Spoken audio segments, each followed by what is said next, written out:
Mjambo wana wa Mungu. Kanisa la Bwana, amjambo tena. Amjambo. Mungu ni mwema Siku zote. na siku zote. Mungu ni mwema hali yake. Asante sana, tunashukuru sana kwa usikivu wenu mwema, kwa burudani nzuri na siku ya Sabato. Jina la Bwana lipewe sifa.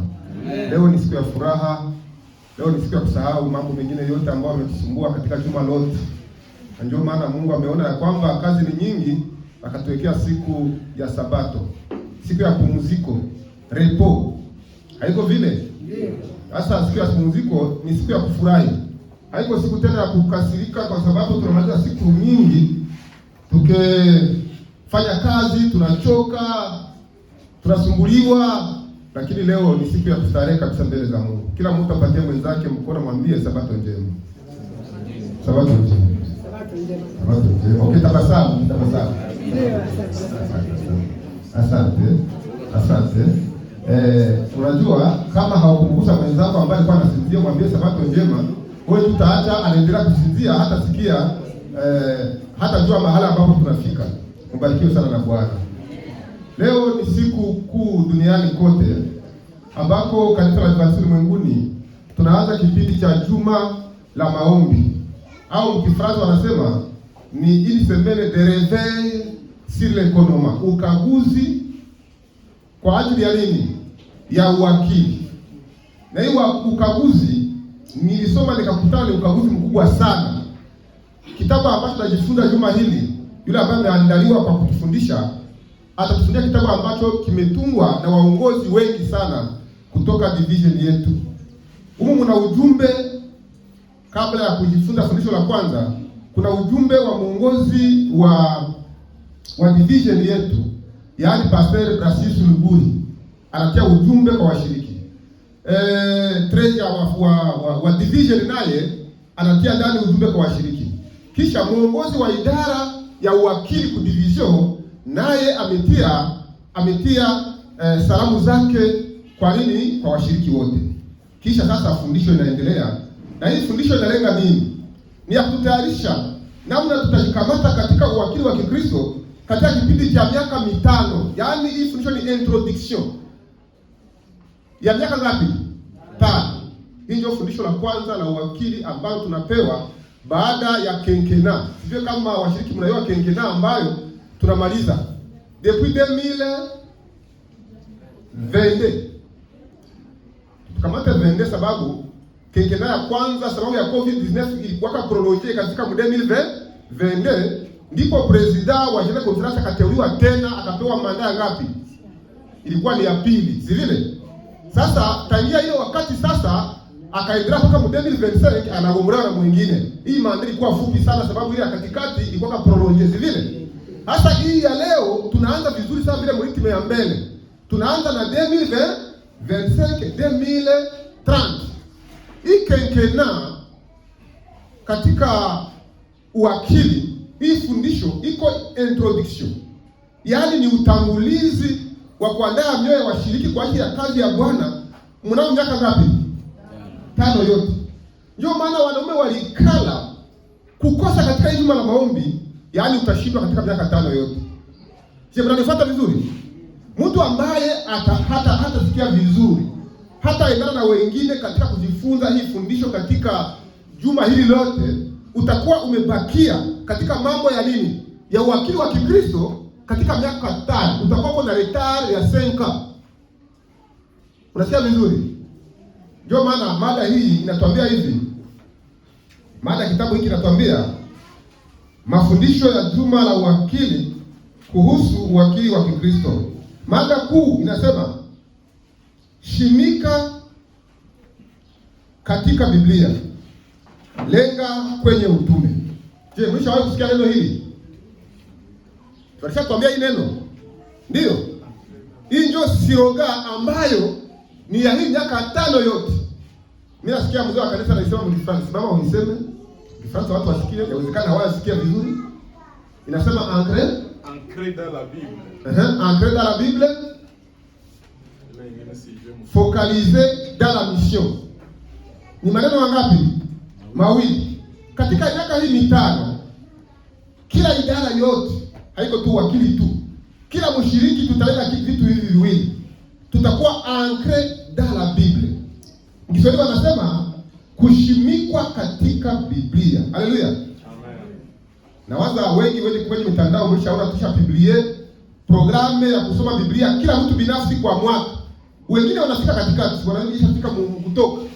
Hii mwaka tulipaswa kuanza na kusoma Biblia tangia mwanzo kusudi mwaka ishe na tunamaliza Biblia. Mada inasema ancré dans la Bible au kushimikwa ndani ya Biblia. Kama kuna miaka ambayo tuliwahi kusoma Biblia, hii miaka mitano hayo itakuwa ni ajabu. Yaani hii miaka mitano itaisha na tunasoma Biblia mara ngapi? Mara ngapi? Kumaliza Biblia mara ngapi? Njoo siroga. Tutasoma Biblia mwaka unaimaliza, unaanza tena 2027, unamaliza 2028, unamaliza mpaka 2030 utakuwa ushasoma Biblia yote mara ngapi? Mara 5. Ndio maana mada inasema kushimikwa katika Biblia, lenga kwenye utume. Unaposhimikwa katika Biblia, lengo lako ni nini? Utume, la mission, kuhubiri Injili. Na ile mission haiko mpaka makampani de evangelisation, hapana. Ile mission ya kwanza ni wewe mwenyewe. Ukuwe missionnaire. Haleluya. Amen. Wewe mwenyewe katika mbinu zako, katika initiative zako, leta watu kwa nani? Kwa Yesu Kristo. Ndio na makampani zitafanyika. Kampani ngapi? Ile kama vile kawaida mwaka, lakini sana sana kila mshiriki akuwe ancré dans la Bible, akuwe ashimikwe ndani ya Biblia, pia alenge nini? Utume. Hiyo ndio mambo ambayo tutajifunza katika miaka mitano yote.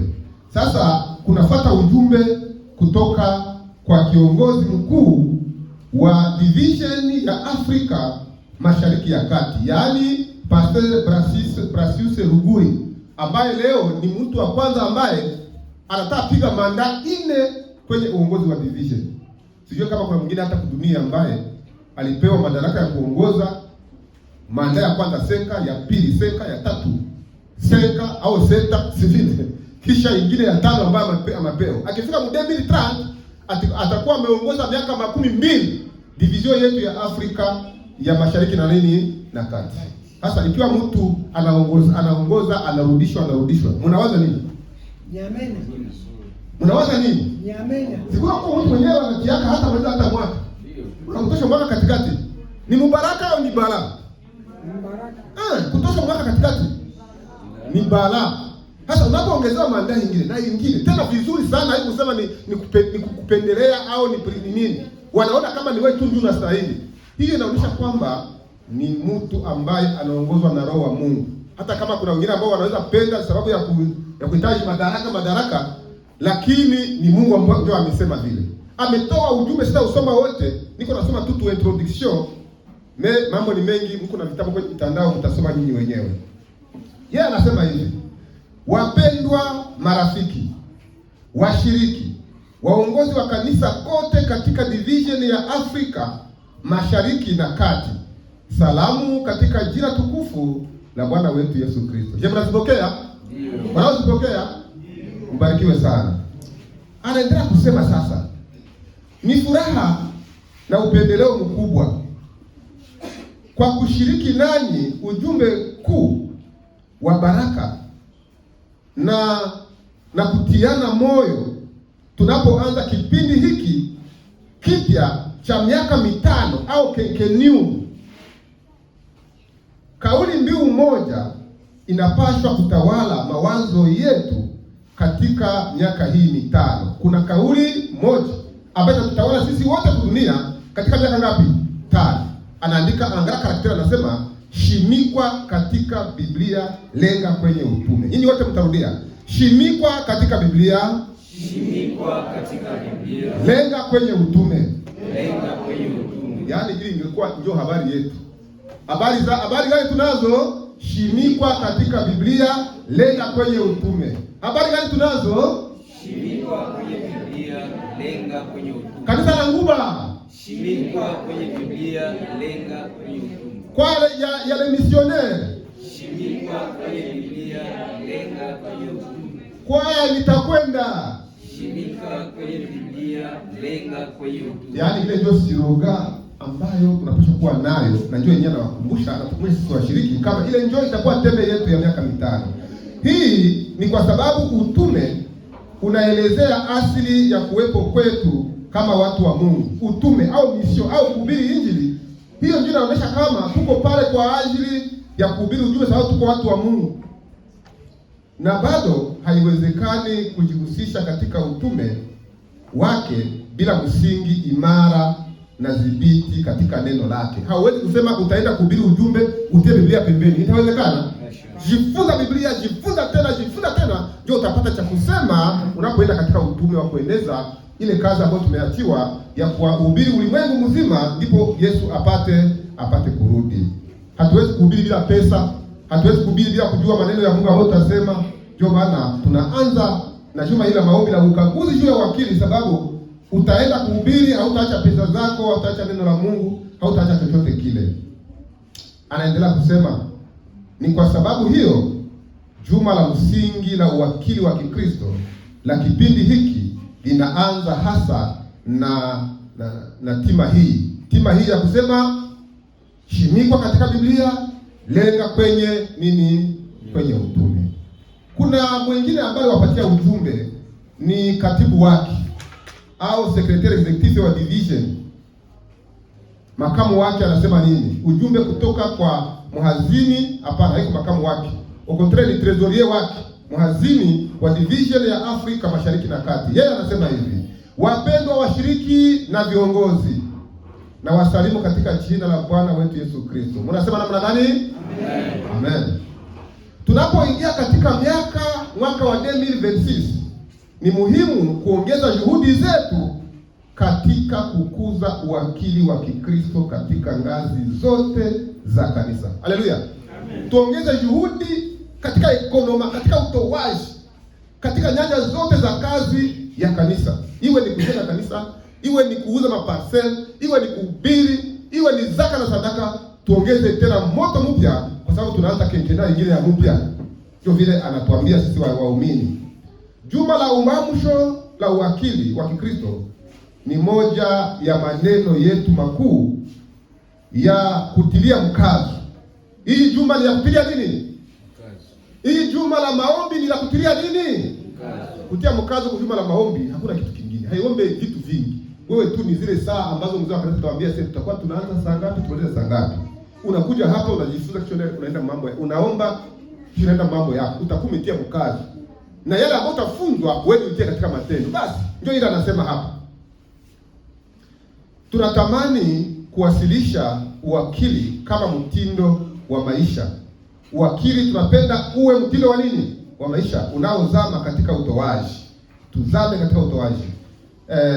Tukisisitiza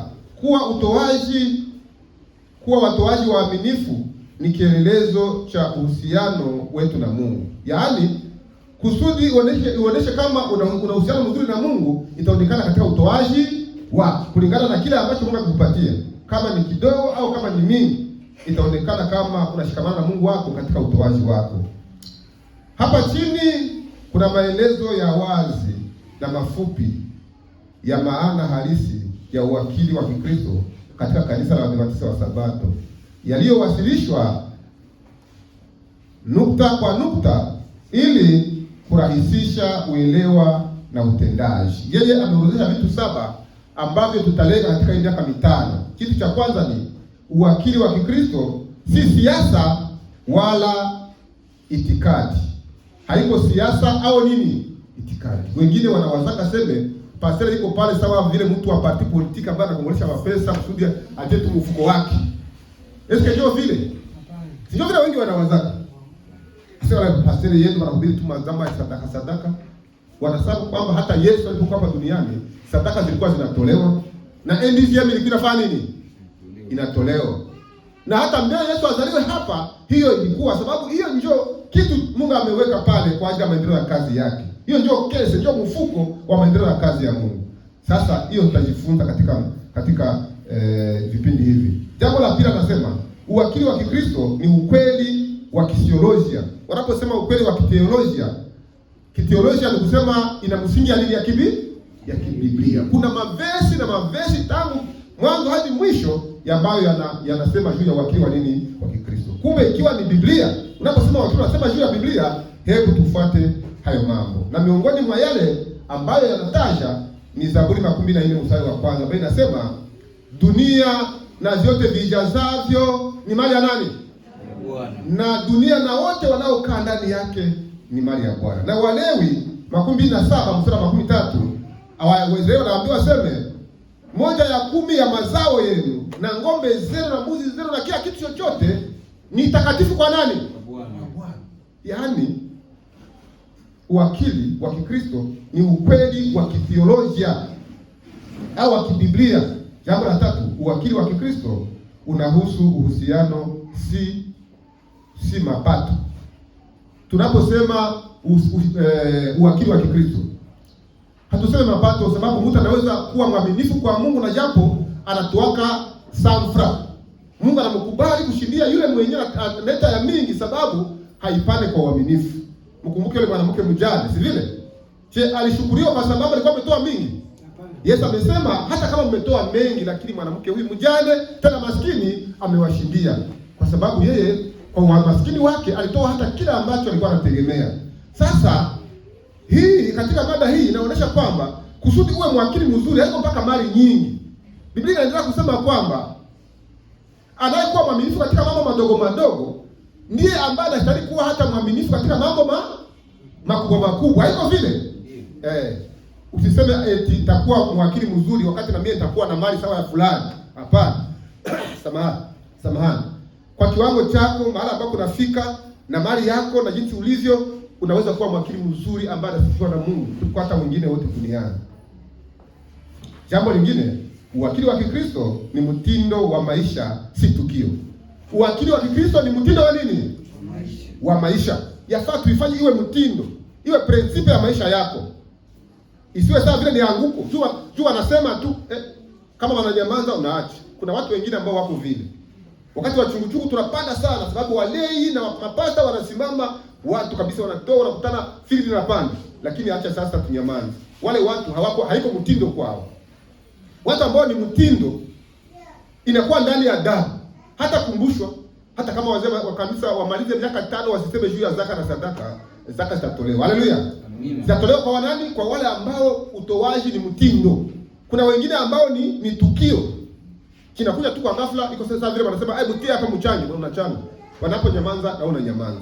Lakini ukisoma Biblia vizuri, utaona kwamba utoaji au uwakili ni mtindo, haiko tukio. Hayo kitu cha kutukia tu ni moja, hapana, ni kitu cha kawaida ambacho kiko pale. Sawa vile unakula, unaenda kutoaleta, hakuna mtu ambaye anakumbusha mwingine kwenda kutoaleta. Ni nini? Si ni mtindo? Kuna mwingine ambaye anakumbusha mwingine sasa ukule. Kukula ni nini? Ni mtindo, ni kawaida. Na ndio vile na utoaji nao ni nini? Ni mtindo, ni kawaida. Jambo ambalo wengine amesema la 5, uwakili wa Kikristo huinua imani, si fedha. Katika vipindi hivi tutainua ndio imani. Pesa tutaisema ndio, lakini imani kwanza. Sababu gani? Hatuache pesa. Lakini pesa, kusudi uwe mwaminifu kwa pesa, yafaa uwe kwanza na nini? Na imani. Kama huna imani, na pesa yako itaingia hapa ndani ya ndani. Kama huna imani, na wakati wako wa kuja mkisabato hautautoa, utaishinda kwa mambo yako. Sababu na wakati nayo ni nini? Ni imani. Yaani kila chochote ambacho tunafanya, tunakifanya kwa sababu tuna imani. Haleluya. Amen. Uwakili sio tu kufundia sema mlete zaka, mlete sadaka. Fundisha watu imani. Wakisha kuwa na imani kamili, zaka zitakuja na mtakosa nafasi ya kuziweka. Haleluya. Amen. Sadaka zitakuja, mtakosa nafasi ya kuziweka sababu roho imepona. Roho imepona. Haleluya. Amen. Ndio vile yeye anasema yeye treasure wa division. Anaendelea kusema kwamba uwakili wa Kikristo hufuata mfumo wa kibiblia. Principe biblique. Ndio yenye tunapata kujifunza katika Kikristo, katika uwakili. Na jambo la 7 ambalo nimesema, uwakili wa Kikristo upo kwa ajili ya kuendeleza utume. Tunapoomba pesa, tunapoomba wakati, tunapoomba talanta za kila mtu zitumikishwe, tunapoomba watu wakuwe na uhusiano bora, kila mtu kwa mwenzake, amshawishi mwenzake awe Mkristo mzuri, ile yote ni kwa ajili ya utume tu. Yaani uwakili inalenga tu utume. Pesa zinazoingia mkanisa haziko za mafeti. Ni za nini? ni za huduma, ni za kuleta watu wengine kwa ajili ya Yesu Kristo, ni za kujenga makanisa, ni za kuuza maparcele, ni za kufanya kila kitu ambacho kinaambatana na utume entre. Ndio maana yeye anasema kwamba utume uwakili unalenga mambo 7. Ujumbe ambao mwingine sitawaambia tu kidogo ni ujumbe wa mkurugenzi wa uwakili katika division yetu, naye anatumika pamoja nao departement wa ekonoma wa division. Yeye alisema hivi: katika kipindi hiki cha miaka 5 idara ya uwakili wa Kikristo itakuwa na kipaumbele cha kuwa shimikwa katika Biblia, lenga kwenye utume. Wote wanalenga hivi kitu, naye anarudia tena na kariri vile. Hii inahusu utangamano katika utume, inalenga kusudi tutengamane katika utume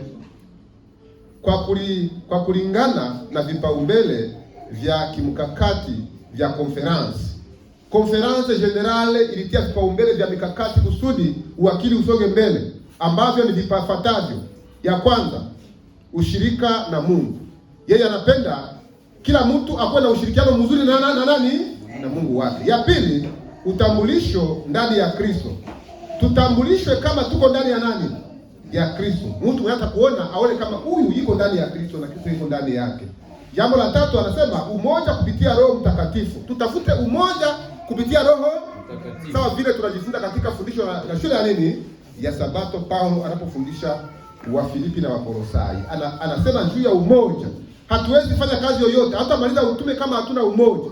Tukisoma Biblia tunaimaliza mara 5 kama hatutakuwa na umoja, hiyo yote ni nini? Ni bure. Na jambo la 4 anasema utume kwa wote. Utume kwa nini? Utume kwa wote inasema nini? Utume kwa wote natafuta kusema mzee, siuni simama mzee.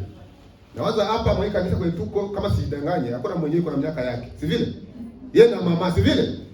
Kwa katika hii miaka 5 utume kwa wote ni kusema nini? Kuanzia kumzee mkubwa. Hata Gabriel mwenyewe kwa nyumba, mwenyewe anaingia mwake, jua anajua neno, hata kama asome tena yafaa awaambie neno la Mungu yenyewe nafika kwake, waende na wanatosha neno la Mungu pale. Huyu mwenyewe kana anatembea, yafaa naye aende mu mission, naye atumiki. Mpaka kule mtoto mdogo sana ambaye anajua kusema. Yaani watoto, tunaposema watoto tunaanzia kusiza. Wale wadogo wako sawa vile wa malaika, ni watu tu wa kunyumba, si vile? Sababu yeye hajue kizuri na kibaya. Lakini mtoto wa siza, wa primaire, naye anaweza kuhubiri. Haleluya. Amen. Hamujaona watoto wanaitwa namna gani? Ile class wanaitwa namna gani mwishia? Ndio aventurier. Si ni aventurier. Kuanzia kwa aventurier kupanda hata mzee mwenye angali anaweza kusema tu. Hata kama nikala kukiti. Sisi wote tutaenda mu mission. Haleluya. Sisi wote tutasoma Biblia na tutaenda mu mission. Njoo ile utume ambayo ndio mlengo la General Conference katika miaka hii 5. Kila mtu awajibike kwa kuhubiri ujumbe.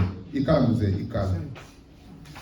Sasa kwa machache fundisho ambao ni la kwanza linasema ukuu wa uwakili wa Kikristo. Ukuu, la grandeur de l'économie chrétienne. Grandeur. Hii economie tunaisema lakini hatujue ni pana na kiasi gani. Acha niwaambie kwamba maidara zingine zote ziko mwa hii idara ya nini? Ya uwakili. Ndio hapana? Maidara zingine zote ziko huko. Tunaposema watu tukue mawakili, tunaambia je, wajia wako ndani? Wamisemi wako ndani? Ndio. Mihoma wako ndani? Ndio. Shule ya Sabato iko ndani? Ndio. Esi kwanza shule ya Sabato haihitaji pesa? Ndio. Hii kata wao wanatupatia aseme tufanye budget. Hawatafanya budget? Ndio. Kisha sasa mwenyewe anasimamia budget, ni muongozi wa uwakili wa hapa. Kusudi zile makuta zenye mtaomba za kuchapisha makaratasi zipatikane, ili fa uwakili fanye namna gani? Kila kitu mtakutana kiko ndani ya nini? Ya uwakili. Na kazi yenyewe mnafanyaka yoyote na hii masomo mko mnasoma ni nini? Ni uwakili tu. Mnasoma kusudi Mungu wake watu wa kuchunga vitu ya Mungu, si vile? Pengine mpate kazi, mtumie talanta, ile yote ni uwakili. Mtumie wakati, ile yote ni uwakili. Yaani uwakili iko na grandeur kubwa sana. Kubwa sana, inapanuka sana. Ndio fundisho la leo. Kwa hiyo sasa msomaji tusome tena fungu ambao umesoma, ambayo inasema katika Zaburi 24 mstari wa kwanza hadi mstari wa pili. Fungu kubwa sana katika Biblia. Ndio. Tusome katika jina la Yesu. Amen. Ni Zaburi 24 fungu la kwanza. Nayo inasema hivi, nchi na kujaa kwake ni mali ya Bwana. Dunia nao wanaokaa ndani yake. Nukta. Haleluya. Amen. Nchi na kujaa kwake ni mali ya nini? Nasikia kale kaneno unakatafakari vizuri. Nchi na kujaa. Informer, inspirer, impacter. Voici MAM Média. MAM Média, la voix qui informe le monde.